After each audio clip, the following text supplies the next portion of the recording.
guys, welcome to my channel. If you're new here, my name is Jennifer. I do hope that you stick around. So in this channel we do a lot of financial content, lifestyle content, and also career talk there and there. So today we're going to be doing my May review, and normally I would do this on my last time I actually did do a separate video for talking about April, how it went. However, looking at the fact that we just started June, I should be doing my June research and then mix this together. However, when I looked at it and the things that I want to talk about, and then also looking at June, my June plans, it was going to be a long video, so I decided let me just separate them. So basically what you're going to be looking at today is just doing a recap for May. How did it go for me financially? Then we're going to do the June reset after this video, but first let us look at how May went, because I do think that great things happened in May, positive things also, a lot of positive things happened in May.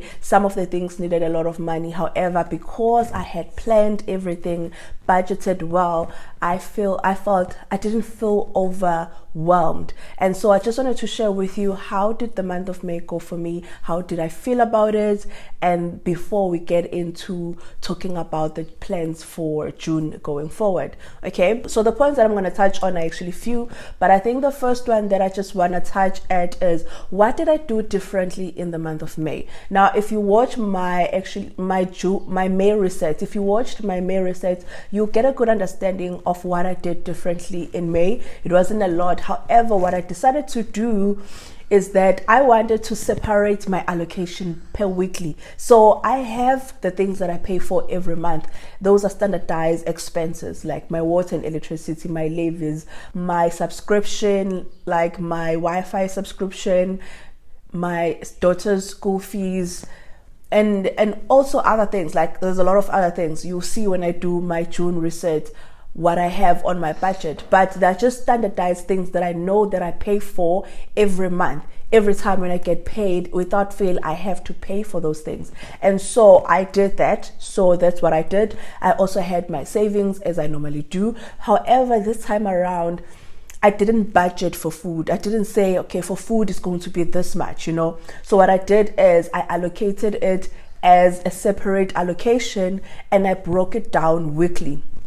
So instead of saying for food I'm budgeting this much, I decided that, actually most of the time the extra cash that I normally need along the month is actually to replenish the things that have actually finished in this house. And so I decided that instead of allocating the food under expenses, let me allocate it weekly. And so I broke it down weekly and said, okay, week one, on this day, normally the week one will be, I allocated it based on weekends and say week one I'm going to allocate it this much, week two, week three, week four. And so week one had more allocation than week two, because week one is when we are actually doing the big groceries, and then week two is just adding, week three big groceries again, week four we are adding. And so that is how I did my budget differently. Now, how did I feel about this? I felt positive about this. I did think that it was going to be something good for me, because the reason, the driving force for me to do this is because I never planned for the entire month. I used to only focus on when I get paid, pay my bills, pay my expenses, save as much as I can, and then buy my groceries, done. I never thought beyond after that week that, okay, there's still 3 weeks to go before I get paid. And so how I feel about it is that I feel positive, I feel good. And because also, as we are talking today, this is the 4th of June as I'm filming this video, and I haven't touched my credit card. For me, that is a positive, because around this time, I've already tapped into my credit card a little bit, maybe to pay for my Uber, to pay for this, small things there and there. However, this time around, because I planned for each and every week, I haven't felt the need to reach for my credit card. And so that for me makes me feel good, because then it's a positive thing. It will allow me that as I try to pay off this credit card, I'm able to stick and actually get to that goal faster, because I am not always going back to the credit card and using that money. So that is how I feel about it. And am I still going to continue with this? yes, this is actually going to be something that I'm going to be doing every single month because it works. It just works for me. I will see, because we still have another full week before we get into my next payday. But even still then, I still have money on hand that if anything happens, we have that money. If there's something that we need to add in this house, we have that money. And so that is where I'm coming from with that allocation, that difference, the thing that I did differently in my budget, that I really feel positive about it. And if you haven't thought about this, think about it when you do your budget, because it does help. It does help. Number 2, what happened in May is that I also started my renovations. Yes, I started most of my renovations in April, end of April. However, the majority of them actually started in May. Now, if you remember, what I did in this house was I changed the entire flooring. So I changed the tiles, and then I also plastered most of the walls. My house has exposed brick in most walls. However, what I did was I covered most of those walls because I felt like it made it feel dingy, even when it was not supposed to feel dingy, because the brick is brown and it has the tones of brown and red. And so I didn't like it because it made my house feel dingy, and it also made it feel cold. And so in the other bedroom, my second bedroom, which is my daughter's bedroom, which is currently the office, I actually plastered the entire bedroom because that room doesn't get a lot of light. And so because it doesn't get a lot of light, with the brick that looks brown and dark, it looked very dark in there. And so I changed that. I plastered that. I also plastered the wall here in the living room. And then I'm just left with this brick right here and the brick in my bedroom.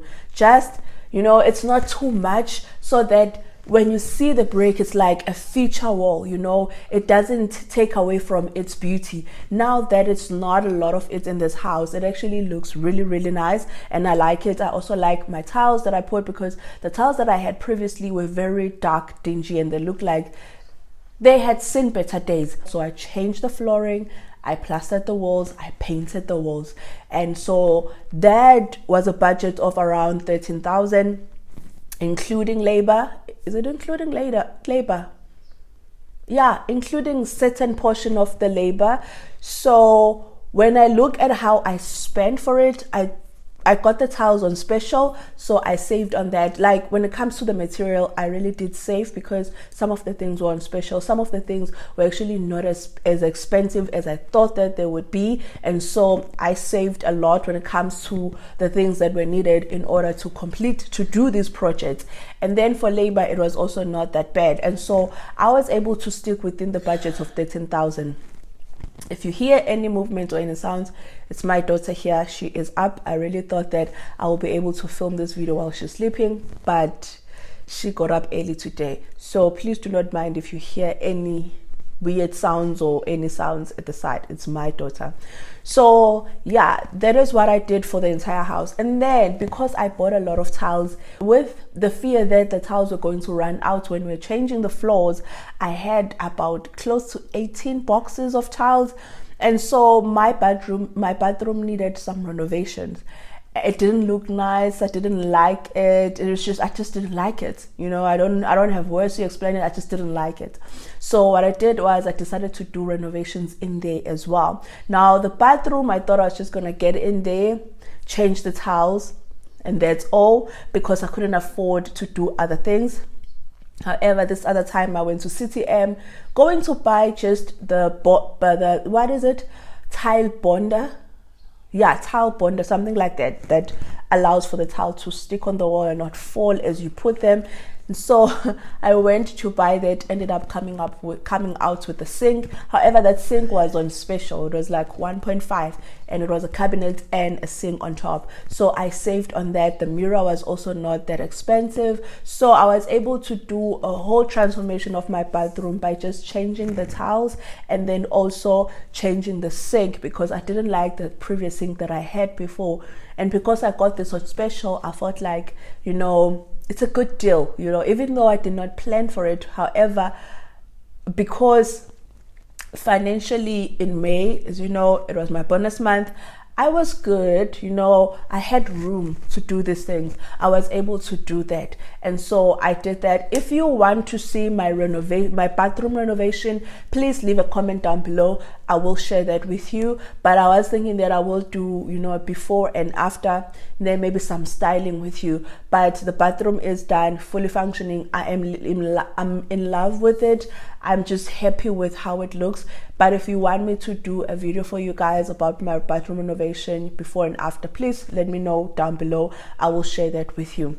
So that is what I did when it comes to renovations in May. So there were a lot of renovations, but renovations that I feel that they added value in this house. So the next renovations that I'm going to be doing in this house is actually the kitchen. So the kitchen is like the main part that I know is going to take a lot of money. Like I need to make sure that I have over 20 grand in order for me to redo this kitchen. You know, I have beautiful big plans for it. It's a small kitchen, but I know it's going to take a lot to make it a way that I want. So that's something that I'm going to deal with next year. But for now, for the renovations, I'm just putting a pause because I am done. I'm tired. I don't want anyone coming in and out of my house now. I'm just tired. Okay, last thing that we're going to look at on this video is how did I feel financially in May. Firstly, because it was my birthday month and my bonus month, I feel good. I feel good because I had an additional amount of money and I was able to properly plan for it, like to the last T. Like when I say to the last T, I knew where every cent of that money was gonna go, you know. Until this day, I still have some of that money. Like I still have money on my account. For me, that is a positive thing, even though it's not a lot of money. But for the fact that I still have some money left, that's a good thing, because it's so easy that you get so much money, you spend it, the next thing you don't even have it anymore, you know. So the first thing that I feel good about is that I was able to budget for it, for every cent. I knew where every cent was going and it actually went there. If it didn't go there, wherever that I planned, it went to a good place. Secondly, I also feel good that I was able to do something with the money that I'm able to see, that adds value to the house, that makes me feel happy when I look at. And so that is a positive thing as well. So I'm also happy about that. So I was able to stick to the budget. I was able to plan for the money, and then I use the money in a way that I'm able to see it. I'm able to see where it went and the value that it has added to this property. Then lastly, I feel good that I am still within my budget. I haven't went over and above what I had in May. I'm still within my budget, and also that I have not reached for my credit card. Till this day, I haven't reached to my credit card. For me, that is a positive. That is something that I'm actually happy about, because knowing myself, I know that around this time I would have tapped into my credit card. I would have used my credit card in one way or another. And so for the fact that I haven't used it, that is a good thing. Now also, I have to be practical. It's because I had that additional cash. But however, if I had not planned for it properly, if I had not budgeted for it properly, then it was going to be easy for me to be around this time of the month and think that and see that I do not have money anymore, and then reach for my credit card. So that is how I feel about the month of May. Month of May was good for me, good financially. We did some big projects that I'm happy about, and I'm also excited about the future, you know. And so going forward in June, I'm still going to implement the same strategy for my budget, because it really, really does work for me, and I am going to just stick to it and see how I do every single month. You know, obviously my budget is not always going to be the same. There will be things that will be different. However, for that part of allocating for each week, I'm still going to do it. So with that being said, I'm just going to close off this video right here and say thank you so much for actually taking the time to sit down and chill with me and watch this video. If you found anything useful, please let me know on the comment section down below. I really appreciate to know your views and to kind of understand where you guys are. And yeah, man, I'm so grateful to you guys. Thank you so much for just watching, subscribing, for the fact that you guys keep coming back after every video. Please know that I appreciate you and I see you. With that being said, until I see you on the next video, please take care and stay safe. Bye.